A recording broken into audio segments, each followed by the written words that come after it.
It started as a normal Saturday, the kind filled with small plans and no real expectations. They met in the morning with the simple idea of taking a short trip outside the city, nothing adventurous, just a drive, some fresh air and a break from routine.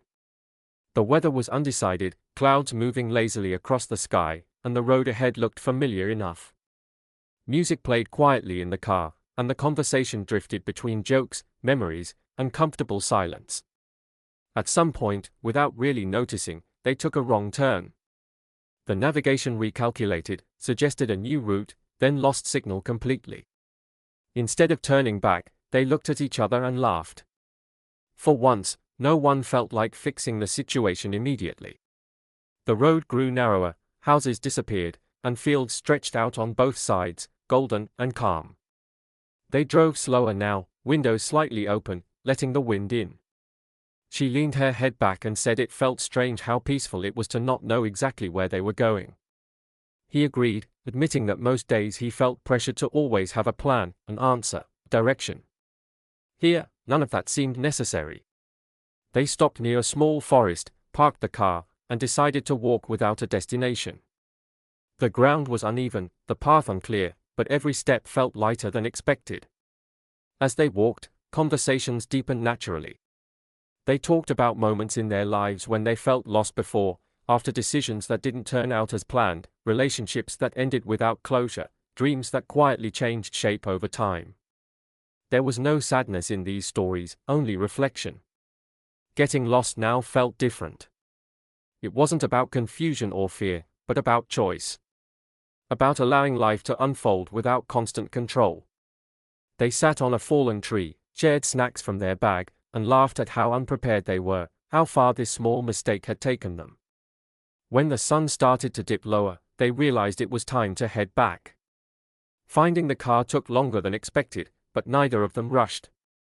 By the time they returned to the road and the signal came back, it felt almost disappointing. The city lights eventually appeared in the distance, familiar and loud. Yet something had shifted.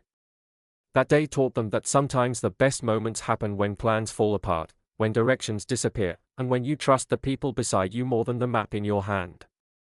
And from then on, whenever life felt too controlled or too heavy, they remembered that day they got lost on purpose, and how free it made them feel. After that trip, something subtle but lasting followed them back into everyday life. It wasn't dramatic or obvious, but it showed up in small choices. They stopped rushing through weekends just to get things done. They took longer walks without checking the time, chose unfamiliar cafes instead of safe favorites, allowed conversations to wander instead of steering them toward conclusions. Getting lost that day had given them permission to be uncertain without feeling anxious, and that permission felt like a quiet kind of freedom they hadn't known they needed. There were moments when routine tried to pull them back in, when responsibilities piled up and the pressure to plan everything returned. On those days, one of them would smile and say, "Remember the wrong turn," and the tension would soften instantly. That memory became a shared language, a reminder that not everything had to be solved immediately, that not knowing was sometimes part of the point. They learned to trust pauses, to let silence exist without filling it, to believe that clarity often arrives on its own when you stop chasing it. Months later, on another ordinary afternoon, they found themselves standing at a crossroads again, this time not on a road, but in life.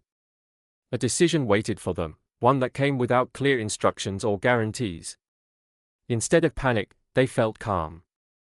They talked it through slowly, honestly, without pretending certainty where there was none. In the end, they chose the path that felt right rather than the one that looked safest, understanding that even if it led them somewhere unexpected, they knew how to handle that now.